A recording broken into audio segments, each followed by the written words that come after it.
परमेश्वर के दैनिक वचन। चूंकि मनुष्य परमेश्वर में विश्वास करता है तो उसे परमेश्वर के पदचिन्हों का करीब से कदम दर कदम अनुसरण करना होगा और उसे जहां कहीं मेमना जाता है उसका अनुसरण करना चाहिए।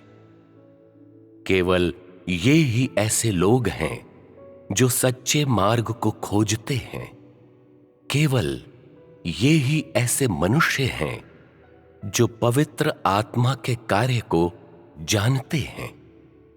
लोग जो दासत्व से पत्रों एवं सिद्धांतों का अनुसरण करते हैं वे ऐसे लोग हैं जिन्हें पवित्र आत्मा के कार्य के द्वारा निष्कासित किया गया है। समय की प्रत्येक अवधि में परमेश्वर नया कार्य आरंभ करेगा और प्रत्येक अवधि में मनुष्य के बीच में एक नई शुरुआत होगी।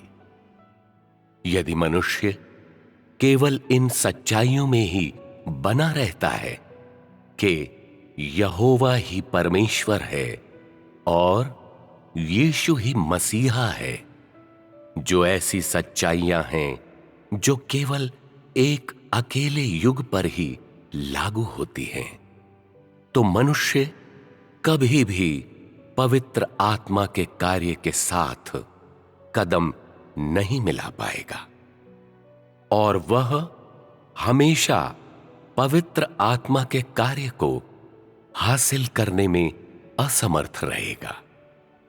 इसकी परवाह किए बगैर कि परमेश्वर कैसे कार्य करता है, मनुष्य जरा सा भी संदेह किए बिना अनुसरण करता है और वह करीब से अनुसरण करता है। इस रीति से पवित्र आत्मा के द्वारा मनुष्य को कैसे निष्कासित किया जा सकता है, इसकी परवाह किए बगैर कि परमेश्वर क्या करता है, जब तक मनुष्य को निश्चय है कि यह पवित्र आत्मा का कार्य है और वह बिना किसी आशंका के पवित्र आत्मा के कार्य में सहयोग करता है और परमेश्वर की अपेक्षाओं को पूरा करने का प्रयास करता है, तो उसे कैसे दंड दिया जा सकता है? परमेश्वर का कार्य कभी नहीं रुका है, उसके पद चिन्ह कभी नहीं थमे हैं और उसके प्रबंधन के कार्य की पूर्णता से पहले वह सदैव से व्यस्त रहा है और कभी नहीं रुका है। किंतु मनुष्य अलग है। पवित्र आत्मा के कार्य के आंशिक भाग को प्राप्त करने के बाद वह ऐसा व्यवहार करता है मानो वह कार्य कभी नहीं बदलेगा। थोड़ा सा ज्ञान प्राप्त करने के बाद वह परमेश्वर के नए कार्य के पद चिन्हों का अनुसरण करने के लिए आगे नहीं बढ़ता है। परमेश्वर के कार्य के सिर्फ छोटे से भाग को देखने के बाद वह तुरंत ही परमेश्वर को लकड़ी की एक विशिष्ट आकृति के रूप में निर्धारित करता है और यह मानता है कि परमेश्वर सदैव इस आकार में बना रहेगा जिसे वह अपने सामने देखता है कि यह भूतकाल में ऐसा ही था और भविष्य में भी ऐसा ही बना रहेगा। सिर्फ एक सतही ज्ञान प्राप्त करने के बाद मनुष्य इतना घमंडी हो जाता है कि वह स्वयं को भूल जाता है और बेहुदा ढंग से परमेश्वर के स्वभाव एवं अस्तित्व के विषय में घोषणा करता है कि साधारण तौर पर उनका कोई अस्तित्व नहीं है और पवित्र आत्मा के कार्य के एक चरण का दृढ़ता से अनुसरण करने का चुनाव करने के बाद इससे कोई फर्क नहीं पड़ता है कि वह किस किस्म का व्यक्ति है जो परमेश्वर के नए कार्य की घोषणा करता है, मनुष्य इसे स्वीकार नहीं करता है। ये ऐसे लोग हैं जो पवित्र आत्मा के नए कार्य को स्वीकार नहीं कर सकते हैं। वे अति रूढ़िवादी हैं और वे नई चीजों को स्वीकार करने में असमर्थ हैं। इस प्रकार के लोग ऐसे हैं जो परमेश्वर में विश्वास तो करते हैं किंतु परमेश्वर का तिरस्कार भी करते हैं। मनुष्य विश्वास करता है कि इज़राइली गलत थे क्योंकि उन्होंने केवल यहोवा में विश्वास किया और यीशु में विश्वास नहीं किया।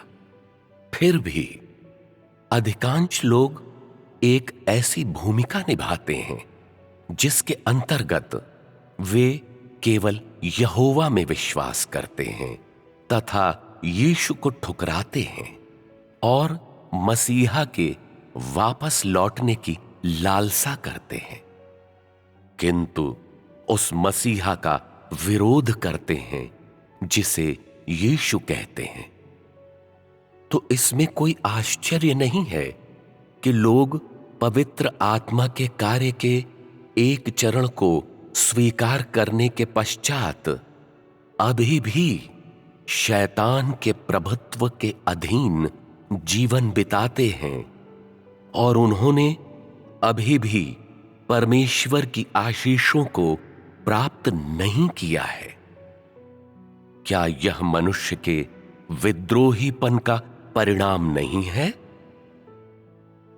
संपूर्ण संसार के मसीही जिन्होंने आज के नए कार्य के साथ कदम नहीं मिलाया है, वे सभी उस विश्वास को थामे रहते हैं कि वे भाग्यशाली लोग हैं और यह कि परमेश्वर उनकी प्रत्येक इच्छा को पूरा करेगा। फिर भी वे निश्चय से यह नहीं कह सकते हैं कि परमेश्वर क्यों उन्हें तीसरे स्वर्ग पर ले जाएगा। न ही वे इसके विषय में निश्चित हैं कि किस प्रकार यीशु उन्हें इकट्ठा करने के लिए श्वेत बादल पर सवार होकर आएगा और वे पूर्ण निश्चयता के साथ यह तो बिल्कुल भी नहीं कह सकते हैं कि यीशु सचमुच में उस दिन सफेद बादल पर सवार होकर आएगा या नहीं, जिसकी वे कल्पना करते हैं। वे सब चिंतित हैं और वे घाटे में हैं। वे स्वयं भी नहीं जानते हैं कि परमेश्वर उनमें से प्रत्येक को ऊपर ले जाएगा या नहीं। जो विभिन्न समूहों के थोड़े से मुट्ठी भर लोग हैं, जो प्रत्येक समुदायों से उसकी जय जयकार करते हैं।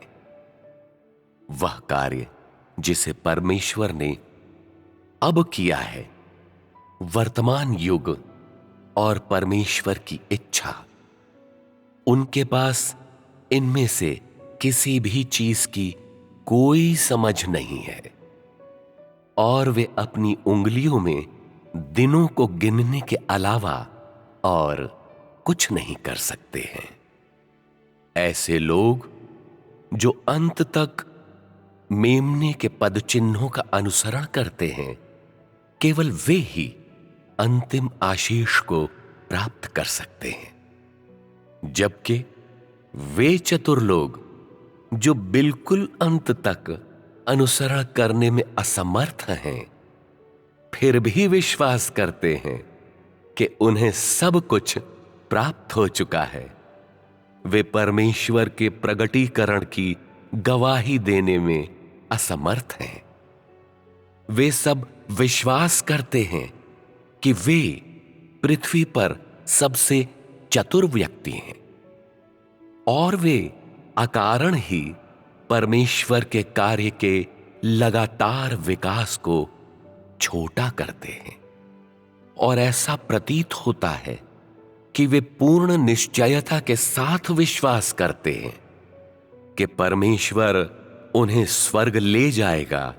वे जिनके पास परमेश्वर के प्रति अत्यधिक वफादारी है, परमेश्वर का अनुसरण करते हैं और परमेश्वर के वचन में बने रहते हैं।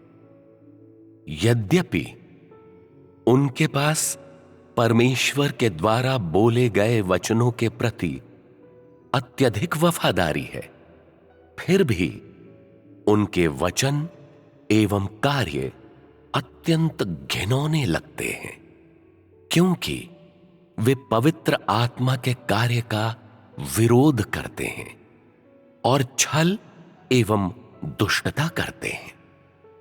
ऐसे लोग जो बिल्कुल अंत तक अनुसरण नहीं करते हैं, जो पवित्र आत्मा के कार्य के साथ कदम नहीं मिलाते हैं और जो केवल पुराने कार्य से चिपके रहते हैं, और वे न केवल परमेश्वर के प्रति वफादारी हासिल करने में असफल नहीं हुए हैं, बल्कि इसके विपरीत वे ऐसे लोग बन गए हैं जो परमेश्वर का विरोध करते हैं। वे ऐसे लोग बन गए हैं जिन्हें नए युग के द्वारा ठुकरा दिया गया है और जिन्हें दंड दिया जाएगा। क्या उनसे भी अधिक बेचारा और कोई है?